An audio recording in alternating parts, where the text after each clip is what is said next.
First-person shooters aren't exactly a forte out for the system. I mean, prior to Doom, the Super Nintendo was graced with a sanitized slash censored slash butchered slash holy shit on a stick. This is god f***ing awful edition of Castle Wolfenstein 3D that just looked and played terribly. And that didn't have super effects technology. Yeah, looking back on that, I was really basing that observation on fuzzy old memories rather than tried and tested gameplay. Since a friend of mine was kind enough to loan me a copy, I'd figure I'd give this another shot. So no doubt you're familiar with id Software's 1992 computer gaming classic Castle Wolfenstein 3D. While it's not the first ever video game or computer game to adopt a first-person perspective, it was the early success story that would eventually open the door for its next big success, Doom. The history of Wolfenstein 3D is a tale that is best told by other people, and so instead we'll be looking at the Super Nintendo iteration of Wolfenstein 3D. This version has gotten quite a bit of flack over the years for a variety of reasons, but the really funny thing is that the Super NES version would be the basis for subsequent ports on other platforms such as Atari Jaguar or Mac OS. Part of the reason for the Super Nintendo version being looked down upon is due to the heavy censorship that plagues the game. Due to Nintendo's strict and draconian censorship policies of the time, Wolfenstein 3D had undergone major alterations to the material, such as the removal of all references to Nazi Germany. No longer were you a one-man army taking on the forces of Adolf Hitler, now you were a one-man army taking on the master state led by some doofus named Statmeister, who apparently is a master of statistics or mathematics, and he also looks like a clean-shaven Hitler. Oh well. So visually speaking, Wolfenstein 3D appears neutered on the Super Nintendo. Aside from all the swastikas and evil mustaches being excised from the game, the Super NES version also does away with the blood and gore of the PC original. Everybody now speaks English rather than broken German, and hungry Rottweilers have been replaced with giant grey rats. Because apparently shooting dogs is bad and isn't tolerated in the wonderful family-friendly world of Nintendo. Funny how nobody told Data East these when they put out RoboCop for NES. I'm guessing it's a rather selective censorship policy, but I digress. Up close, the various wall textures and enemy sprites look alright, even if they are of lesser quality than the sharp visuals of the PC original. But at a distance, it is difficult to make out certain objects because the sharpness just isn't there. More often than not, I have a hard time distinguishing a standard guard in a brown uniform from a common static plant because they both share the same shade of brown and they look almost similar at a far distance. Sort of just blends together, and you really need to have a good working knowledge of where everything is in order to plan accordingly. But while blurry graphics might be a major crippling point in Wolf 3D on the SNES, at the very least, the game moves at a rather decent rate, perhaps not as good as the PC original or even as smooth as I would have liked since it still felt somewhat sluggish at times, but at the very least it's better than Doom on the SNES, which would come out much later. Sound in Wolf 3D is not that bad actually. Yes, the game lacks the trademark German calls of the PC original and replaces them with generic STOP and ARG voice bites that are in English and not at all intimidating. But aside from that, every gunshot, every death wail, every other sound in the game is fairly audible if not fuzzy. The music in this game is not that bad actually. You know, it's comparable and respectable to the original soundtracks of Wolfenstein 3D and its PC sequel, Spear of Destiny. With that having been said, I much prefer the meaty interpretations of the PC originals, but that's just me. Your mileage may vary. So with all the graphical and audio details tossed aside, we get to the meat of the matter, the gameplay. Now the original PC version featured 6 episodes, each with 10 levels apiece. Obviously trying to fit all that on a Super Nintendo cartridge would be foolhardy and ill-advised. Didn't stop them from putting out Doom.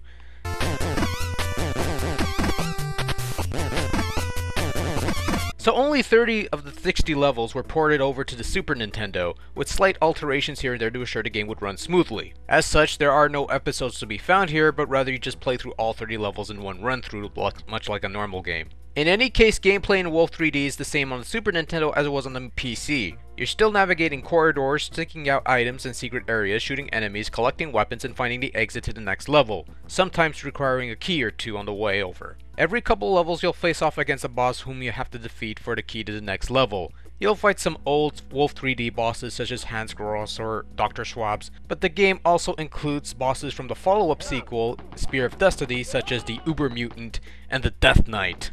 There are a couple things added to the Super Nintendo version of Wolf 3D that the PC version lacked. For example, you had a built-in map function that showed off where you were in the level and also covers the part of the levels that you've traversed thus far. This is actually kind of helpful and would have been a nice addition to the PC version of Wolf 3D, but I guess they were saving that for Doom. In addition, you could also find additional weapons such as a flamethrower and a rocket launcher that could decimate bosses in a few hits. A lot harder to find, but well worth the effort, especially if you want some additional firepower in Wolf 3D. Controller mapping's alright, I guess. B button shoots, Y button runs, A button opens doors and uncovers secret walls, trigger button sidestep in the appropriate direction, and select button swaps weapons from when you have additional weapons. There's your automated instruction manual part of the review. For the most part, controls in Wolf 3D seem to work fine, although there were times where I couldn't help but notice slight lag in response time when it came to moving around and turning. Mind you, it's nowhere near as bad as lag in Doom, which was really noticeable, but it does tend to creep up every now and then. But it's every now and then. Most of the time it works just fine, you hardly ever notice. But your brain does. It should be noted that the acquisition of machine guns and chain guns work differently here than in the PC version. In the PC version of Wolfenstein 3D, if you pick up a machine gun, it was added to your arsenal. You could always switch back to the pistol or even the short-range knife if you desired. In the Super Nintendo version, picking up the machine gun replaces your pistol, and the chain gun would subsequently replace your machine gun. In essence, you could not swap between chain gun and pistol. You were stuck with the chain gun until you ran out of ammo. Thus, you could only switch between weapons when you picked up the additional flamethrower and rocket launcher weapons. You can't even switch to your pocket knife, which is only available when you've exhausted all of your arsenal. This is a really dick move on the parts of id and Imagineer or whoever developed this thing, because there's often times where I would prefer going through a level with the machine gun or even a pistol, since they had lower rates of fire, and I often saved the chain gun for when I really need it, like boss fights. Also, there would be times where I would prefer using the pocket knife to sneak up on people because it's the most silent weapon, but you can't use that either unless you've exhausted your ammo, which I kind of think sucks, but I digress. As with the PC original, you have multiple lives. Collecting 100 treasures will earn you an extra life, as well as getting points every so often, as well as hidden 1-ups. Although you cannot save your progress as you could on the PC original, you're given passwords on every level, which allow you to return to the beginning of a level. Honestly, I would have preferred a save feature akin to the original PC version of Wolfenstein 3D, but I suppose I'll take what I can get. If anything, it's certainly better than what you got in Doom on the Super Nintendo, which was, quite frankly, f*** all.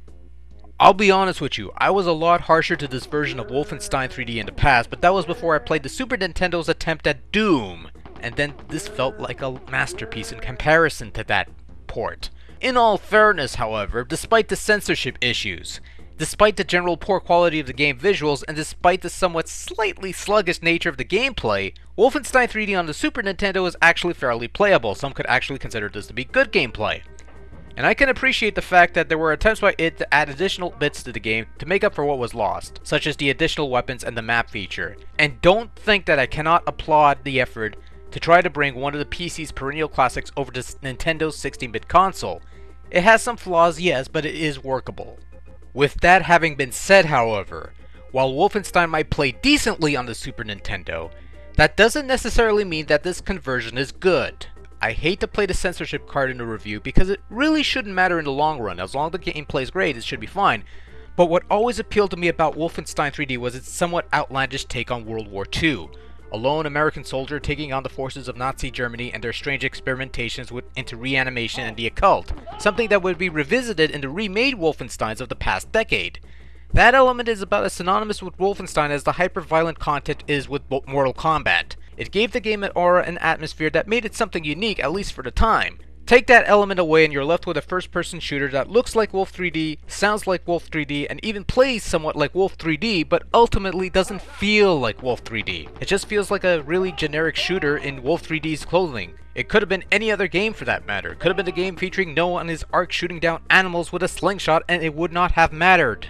Still, if you're willing to forego the neutering of the content and the stupidity of fighting against a master of statistics, then you'll find Wolfenstein on the Super Nintendo to be a rather satisfactory first-person shooter on the console. It is not my preferred version of the game, I'm more PC version than anything else, but it is far better than Doom on the same console, so at the very least, Wolfenstein 3D has that going for it on the Super Nintendo side.